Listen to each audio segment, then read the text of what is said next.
ಆಗಬಾರ್ದು ಅನ್ನೋ ಏಕೈಕ ಈ ಕಾರ್ಯಕ್ರಮ ಒಂದು ಪ್ರಸಿದ್ಧಿ ಆಗಬಾರ್ದು ಅನ್ನೋ ಕಾರಣಕ್ಕೆ ಇವತ್ತು 100 ವರ್ಷದ ಕಾರ್ಯಕ್ರಮ ಮಾಡಿಲ್ಲ. ನಮ್ಮ SC ಮೋರ್ಚಾದ ಎಲ್ಲ ಪ್ರಮುಖರಿಗೆ ನಾನು ಅಭಿನಂದನೆ ಸಲ್ಲಿಸ್ತೇನೆ.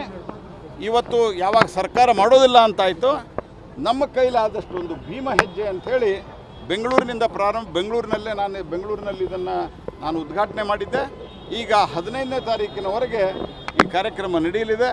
ನಿಪ್ಪಾಣಿಯಲ್ಲಿ ಒಂದು ಸಮಾವೇಶದಿಂದ ಈ ಕಾರ್ಯಕ್ರಮ ಮುಕ್ತಾಯ.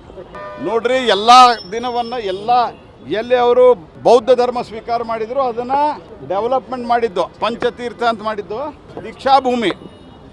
ಈ ದೀಕ್ಷಾಭೂಮಿಯನ್ನು ಅಭಿವೃದ್ಧಿ ಮಾಡಿದವರು ನಾವು.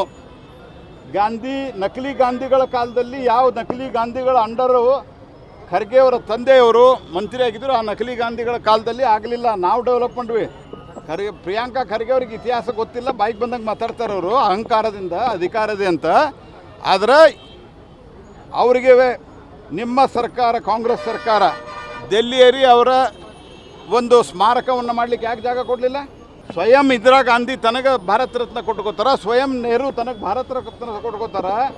ಭಾರತ ರತ್ನ ಸರ್ಕಾರ ಕೊಡ್ತದೆ, ತಮಗೆ ತಾವೇ ಕೊಟ್ಕೊಂಡ್ರು. ಆದರೆ ಬಾಬಾ ಸಾಹೇಬ್ ಅಂಬೇಡ್ಕರ್ಗೆ ಕೊಡಲಿಲ್ಲ. ನಾಚಿಗೆ ಬರೋದಿಲ್ಲ. ಈಗ ನಿಮ್ಮ ರಮೇಶ್ ಕುಮಾರ್ ಅವರು ಸ್ಪೀಕರ್ ಆಗಿದ್ದರು, ಹಿರಿಯ ನಾಯಕರು, ಭಾಳ ಓದ್ದವರು. ಅವರು ವಿಧಾನಸಭೆಯಲ್ಲಿ ಏನು ಮಾತನಾಡ್ತಾರೆ ಅಂತ ನೋಡ್ಕೋರಿ. ನಿಮ್ಗೆ ಅವ್ರು ಹೇಳಿದ ಸುಳ್ಳು ಅಂತಿದ್ರು, ಅವ್ರ ಮೇಲೆ ಆ್ಯಕ್ಷನ್ ಆಗಿ ತೊಗೊಳ್ಳಿಲ್ಲ. ವಿಧಾನಸೌಧದಲ್ಲಿ ಮಾತಾಡಿದ್ದಾರೆ ಅವ್ರು ವಿಧಾನಸಭೆಯಲ್ಲಿ. ಖರ್ಗೆ ಅವರಿಗೆ ಅದೆಲ್ಲ ಕ್ಷಮೆ ಕೇಳ್ಬೇಕು ಅವ್ರು ನಿಜವಾಗಿಯೂ. ಇಲ್ಲ, ಇಷ್ಟು ದಿವಸ ನಮ್ಗೆ ಯಾವುದೋ ಒತ್ತಡದಲ್ಲಿದ್ವಿ, ನಾವು ಇದನ್ನು ಮಾಡೋಕ್ಕಾಗಿಲ್ಲ, ಅದಕ್ಕೆ ನಾವು ಕ್ಷಮೆ ಕೇಳ್ತೀವಿ ಸಮಾಜದ್ದು. ಇನ್ನು ಮುಂದೆ ಆದರೂ ಕಾಂಗ್ರೆಸ್ ಪಾರ್ಟಿ ಡಾಕ್ಟರ್ ಬಾಬಾ ಸಾಹೇಬ್ ಅಂಬೇಡ್ಕರ್ ಅವರಿಗೆ ಅವ್ರು ಮಾಡಿದಂಥ ಒಂದು ಅಪ್ರತಿಮವಾದಂಥ ಸೇವೆಗೆ, ಅವ್ರು ಮಾಡಿದಂಥ ತ್ಯಾಗ ಬಲಿದಾನಕ್ಕೆ ಗೌರವ ಕೊಟ್ಟು, ಅವರು ಕೊಟ್ಟಂಥ ಒಂದು ಅದ್ಭುತವಾದಂಥ ಸಂವಿಧಾನಕ್ಕೆ ಗೌರವ ಕೊಟ್ಟು ಎಲ್ಲ ಕಡೆ ಎಲ್ಲೆಲ್ಲೇ ಬಾಬಾ ಸಾಹೇಬ್ ಅಂಬೇಡ್ಕರ್ಗೆ ಸಂಬಂಧಿಸಿದಂಥ ಕಾರ್ಯಕ್ರಮ ಇವನು ಮಾಡಲಿಕ್ಕೆ ಕನಿಷ್ಠ ಅವ್ರ ರಾಜ್ಯ ಸರ್ಕಾರ ಎಲ್ಲಿದೆ ಅಲ್ಲಿ ಸೂಚನೆ ಕೊಡ್ತೀವಿ ಅಂತೇಳಿ ದೇಶದ ಕ್ಷಮೆ ಕೇಳಬೇಕು. ಅವರು ಖರ್ಗೆ ಅವರು ಅಧ್ಯಕ್ಷರಿದ್ದರು, ಅವ್ರ ಮಾತು ನಡೆಯೋದಿಲ್ಲ. ಎಲ್ಲ ಈ ನಕಲಿ ಗಾಂಧಿ ಅವ್ರದ್ದು ಮಾತು ನಡೆಯೋದು.